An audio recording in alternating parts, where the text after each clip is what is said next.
Nakikipag-ugnayan na sa Criminal Investigation and Detection Group ang PNP Women's and Children Protection Center kaugnay sa kasong pangahalay laban kay Marikina 1st District Congressman Marcel Teodoro.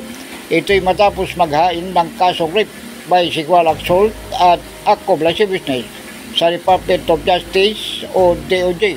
Ang dalawang pulis woman na umano'y inabuso ng kongresista.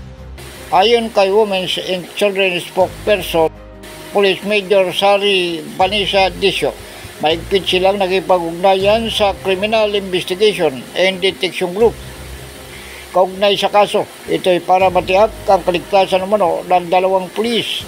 Paliwanag ni Disio, nagpapatuloy sa ngayon ang investigasyon.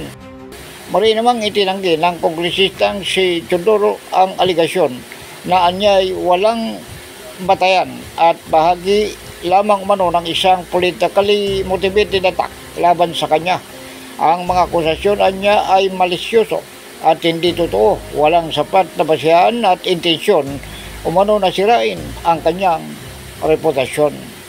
Ako si Edwin Moreno para sa DWRB 103.9 News FM. Ikaw ang una.